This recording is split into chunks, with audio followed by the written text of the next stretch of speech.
Olá, irmã Carina, passando aqui para deixar aqui o resumo, né? Ou melhor, contar os dois sonhos que eu tive do arrebatamento. Pelo que eu entendi, um foi pré-tribulação e o outro pós-tribulação.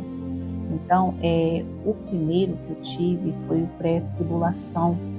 E eu lembro que nessa época eu estava noiva, acho que mais ou menos uns 5 anos atrás, mais ou menos.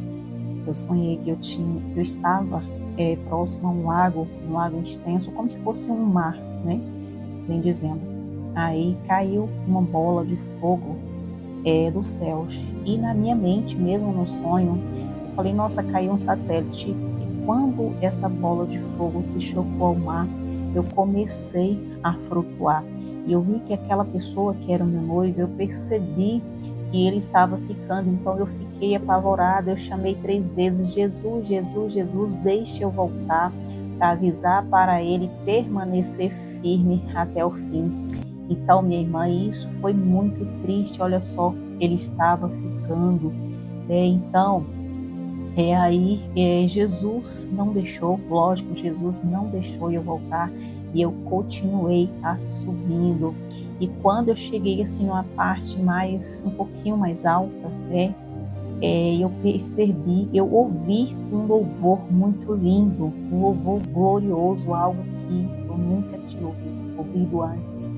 E aí eu comecei a esquecer dessa pessoa que estava ficando, eu comecei a esquecer totalmente das coisas terrenas. E aí, minha irmã, foi só glória. E aí o meu sonho terminou, né? E o outro foi, acho que tem mais ou menos dois anos, mais ou menos, né? Eu estava lá na Bahia, na casa do meu pai. E aí, eu lembro que nesse dia as muriçocas estavam acabando com a minha pele, porque eu não tinha levado nenhum protetor, o repelente, né? E aí acaba que foi tão verdade, que eu assustava, eu lembro que eu assustei com os insetos, eu assustei e depois eu voltei a dormir e eu voltei ali a terminar novamente de ter o sonho. Então esse foi o pós-tribulação, esse que eu vou contar agora é o pós-tribulação. Eu sonhei que eu e a minha irmã caçula, a gente estava dentro de um galpão, né? A gente já tinha sido ali a gente já tinha sido pega pelo exército do anticristo. Eu lembro que eu estava ajoelhada do lado da minha irmã, eu estava ajoelhada e aí eu seria a próxima a ser executada. E eu lembro que a execução era bem diferente. Eu não entendo também por que foi assim, mas a execução é como se fosse a lava do vulcão, aquela lava vermelha. Ele jogava nas pessoas e eu via as pessoas virando ali só o pó. Aí, mesmo assim, eu não fiquei com medo, né? Eu não fiquei com medo porque eu acreditava e acredito no Deus vivo e eu morreria sim. Eu morreria porque Jesus morreu por mim e eu morreria porque eu sabia que aquilo ali ia ser apenas passageiro, porque a minha alma, a nossa alma é imortal. Então, irmã, e quando eu seria a próxima, e atrás de mim tinha o guarda e lá fora tinha outro, né? Que o que estava lá fora passava o comando para o que estava dentro. Aí quando estava chegando a minha vez, o guarda que estava lá fora, ele olhou para cima e apontou para cima. E quando apontou para cima, eu corri lá para fora também e olhei para os céus, minha irmã. Aí eu me deparei com os céus abertos e dali também eu comecei a flutuar. Eu comecei ali a ser tomada, a ser levada. E olha só, minha irmã, é uma coisa que eu não contei. No primeiro, que foi a mesma coisa, é a visão do céu aberto, né?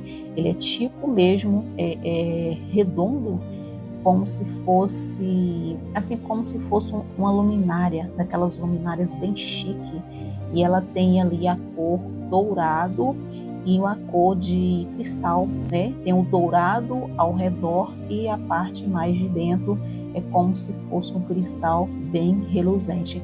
Então, a mesma visão do céu aberto que eu tive do primeiro sonho, eu também tive do segundo. Então, minha irmã, realmente é verdade e vai acontecer, né?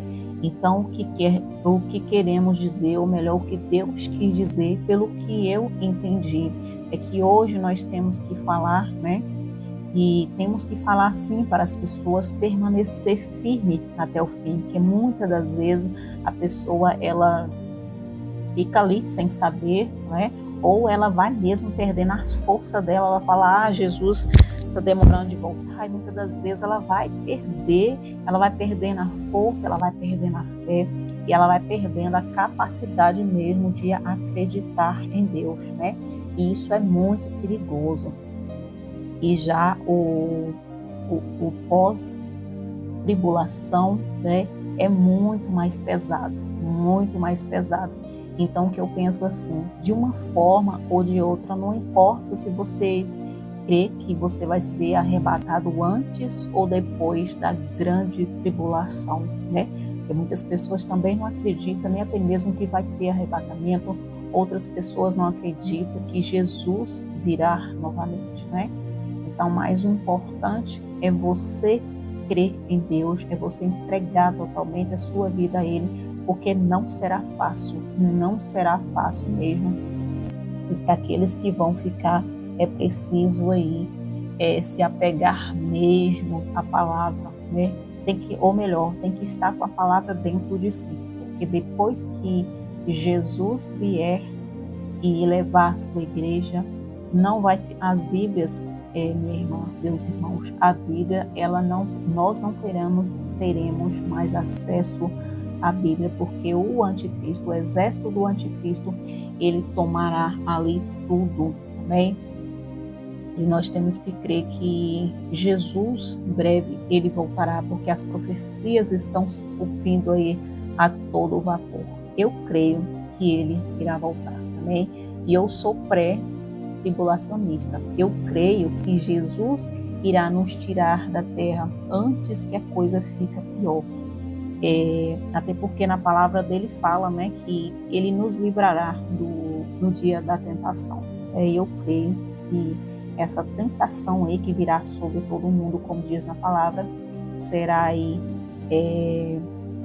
o comando, né, do anticristo. Eu creio que nesse tempo ele já vai estar aí tomando já a rédea, já deve estar, né, aí